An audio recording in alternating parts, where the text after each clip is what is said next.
Welcome back to Newsday. Thank you for staying with us. Now, one of the most physically vulnerable segments of Nigeria's population include persons living with albinism, a condition which affects their coloring and eyesight. Such persons are medically advised to stay away from the direct impact of the sun and even from other elements that can expose them to discomfort, such as dry, cold weather and heavy rain. Critically, as Nigerians continue to suffer from fuel subsidy removal, these special Nigerians have not enjoyed any form of immunity. Like everyone, they are fighting, but nonetheless fighting from a doubly disadvantaged point of view. Joining us now to discuss the impact of fuel subsidy on Nigeria's most vulnerable and how to cushion the effects is Epelle, who is the founder of the Albino Foundation. Good to see you, Mr. Epelle. Welcome to Newsday. Hi, my good friend Cynthia. Good afternoon, Nigerians.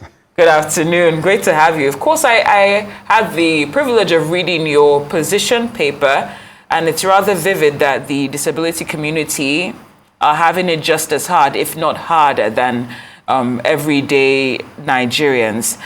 But part of what was highlighted is, increased transportation costs in terms of the challenges, increased transportation cost, reduced mobility and independence, employment challenges, as well as reduced access to healthcare. I would like you to enlighten us further on the challenges. Well, the challenges is not only just for the little segment of the community of persons with albinism, but the entire community of persons with disability. It's very, very hard for the most vulnerable. Poverty is one of the things that really, really bites hard when you find yourself in a situation like the country has found herself, And so the fuel subsidy is biting hard across board, but also the community of persons with disability. Of course, the increase in transportation, which is across the nation, is also affecting persons with disability. Of course, you're dealing with the issue of discrimination, sometimes a situation where the public transport drivers will not let you jump into their bus, which is a public means of transportation. So talk less of when the cost is so high. That presents a double jeopardy, so to speak. So persons with disability are really struggling, and that's why we are calling on government to ensure that we are on the table, we are at the table where these issues are being discussed, so that we can tell them exactly what to do. There are many people in the community that have what it takes to proffer solution. And that's why we're saying it's best for us to be part of what the federal government is doing right now. I have circulated the position paper to everybody that I know.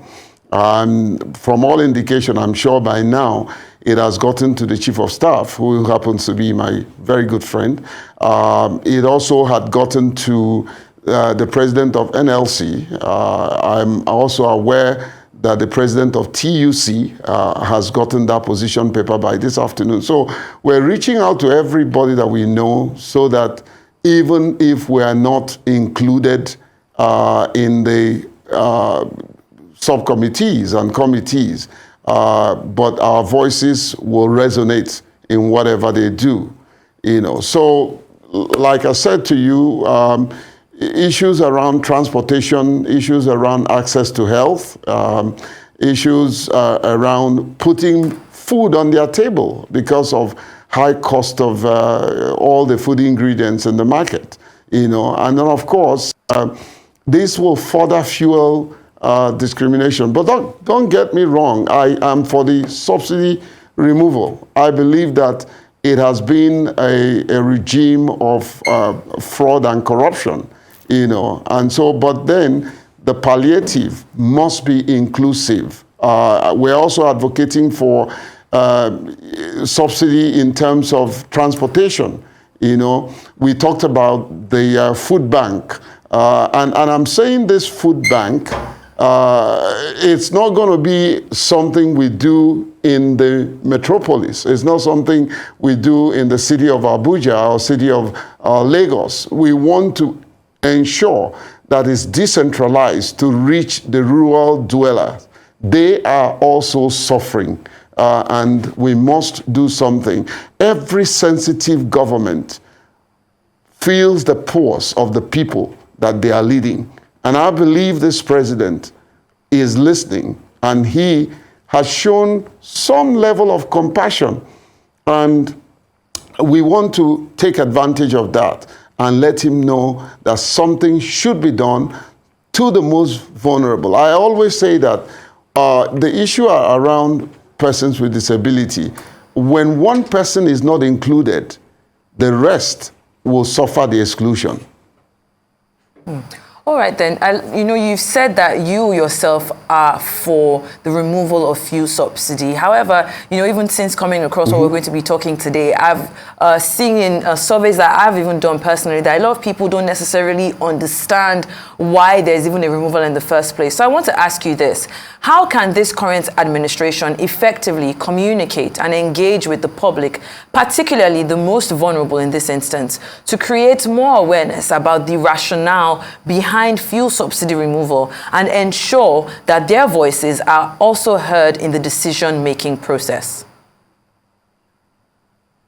Excellent question. In our presentation, I think it's one of the things that we are asking the government to do, to launch an effective, and like you rightly said, effective communication, and ensure that not only should they disseminate issues around the fuel subsidy, or also have a communication strategy that will popularize whatever palliative that you plan to put in place.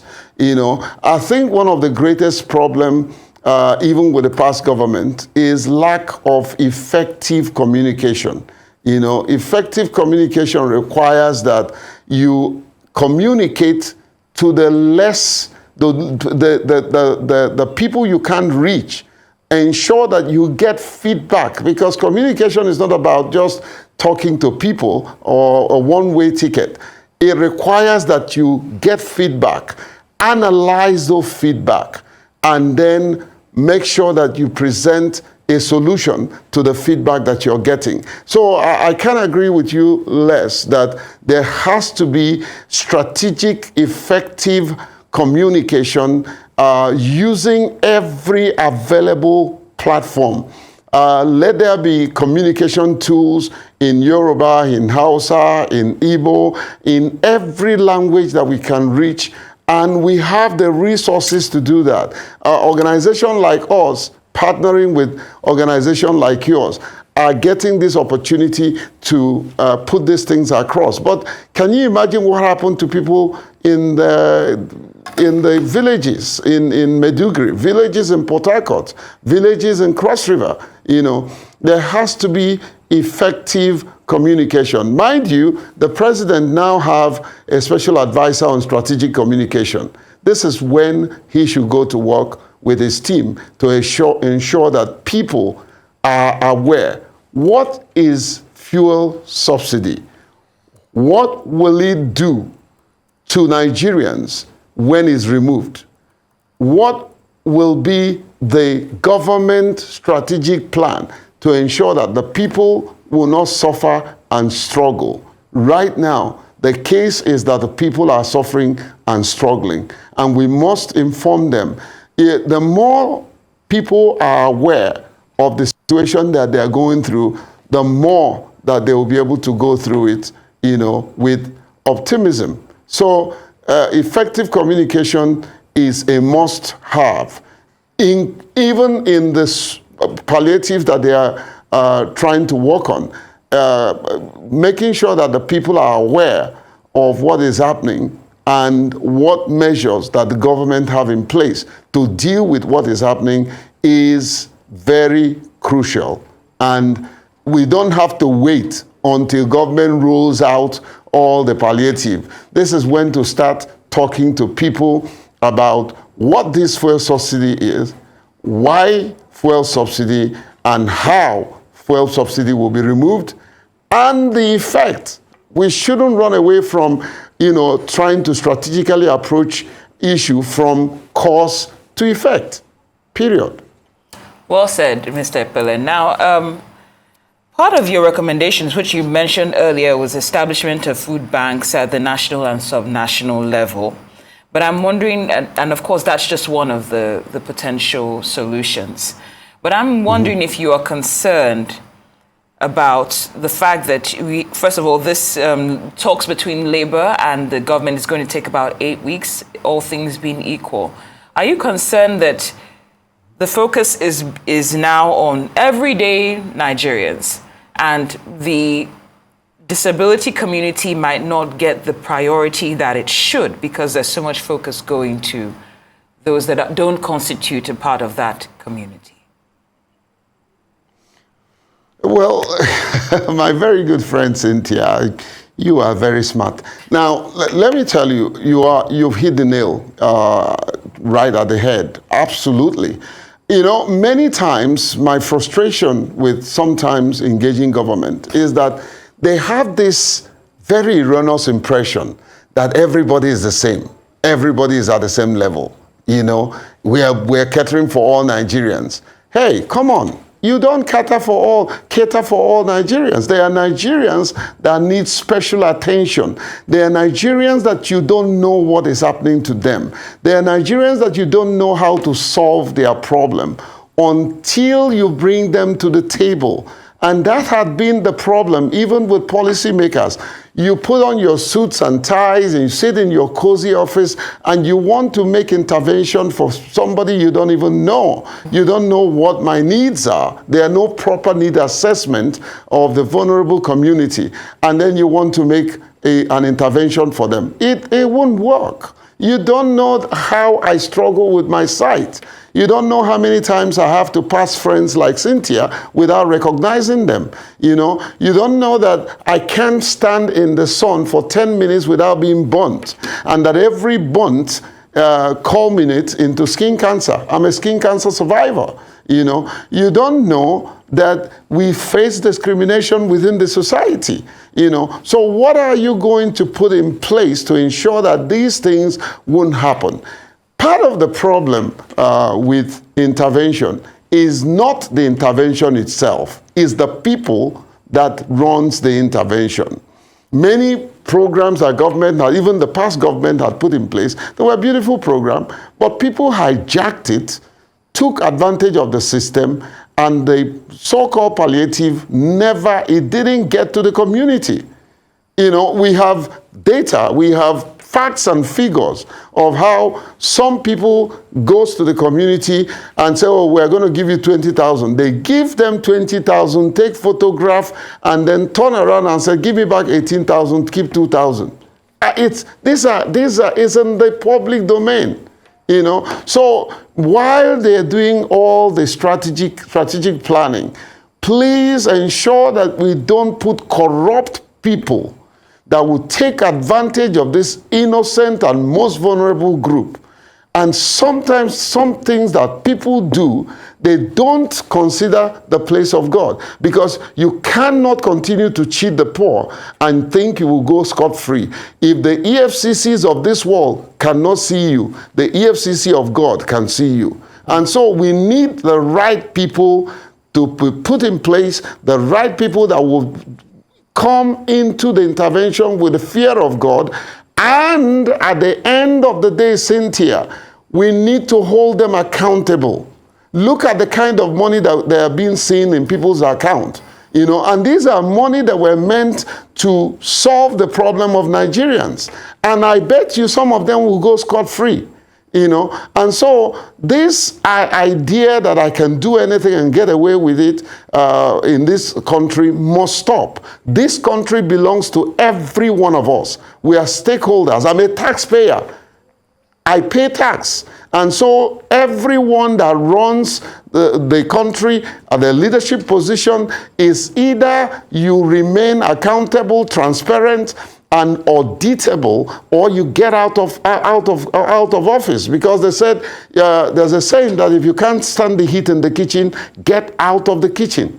You know, so we have seen this group and crop of corrupt individuals and politicians, you know, wrong people in the right place, and they never get anything done for this country. And we must stop, and it should stop. So whoever is going to run whatever that the government wants to do must be willing to be held accountable. I'm going to serve as a watchdog. I'm going to watch them. I will say it. My things are packed. If you want to put me in jail, go ahead. But I will protect the entire citizenry of this country to the best of my knowledge. All right, then. Thank you so much for that.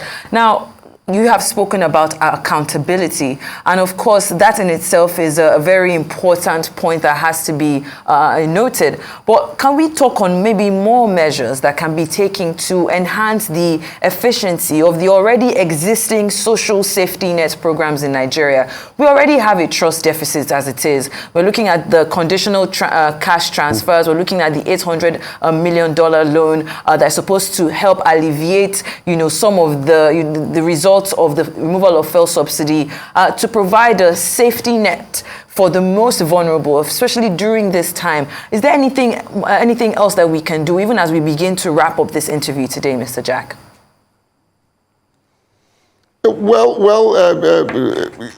First we need to solve the issue of insecurity in the country. If you have all the good things you want to do, and the people feel insecure, it will never be done. You know, if you're taking food to the man in the village, and there are banditries, there are herdsmen, and all sorts of people that would hijack that product in the middle of the road and take it and divert the cost, it won't get there. So security issues needs to be fixed. You know, I can't stop talking about getting the right people of competence and character that would deliver on the dividends of the good work that the government wants to do, you know. And then, of course, at the end of the day, what is it that they have done? Hold them accountable, ensure that we can, and of course, I won't forget the issue around data. You know, I would suggest to the committees that are working right now, you know, I think the first thing they need to do is to do immediately, and we have the resources to do that. We have the resources right now with technology. You can get data in a matter of days. Can they take a very smooth data analysis of the people that they are going to intervene for? If you lack all the facilities and to do that, then use strategic individuals, strategic organization. Some of these organizations have already done those data, and they will give you the right numbers, you know. But put the right people in place to deliver on the right intervention that is most needed. Nigerians are struggling. Nigerians are suffering, you know, and I'm sure the current administration knows that. And kudos to all the people that they are going after. That's how to get the money that they need. You probably don't need any loan to rejig this economy. Get the people that had stolen our money. They have all the money that we need. What is $800 million? Many of them have that money in their account. Go after them, get it, and don't give it to people that will warehouse it and do something else with it. You know, I mean, the FCC of this world, all the money they collected, I don't think they have accounted for all that money till date. So get the right people that will be honest, with fear of God, to ensure that whatever money comes into their hand, they will put it back in the system, and the country will see the best of governance. Well, we've definitely seen the best from you today with this interview. Founder of the Albino Foundation, Mr. Jake Epelle, thank you so much for joining us. It's great to see you as always, and we wish you the best.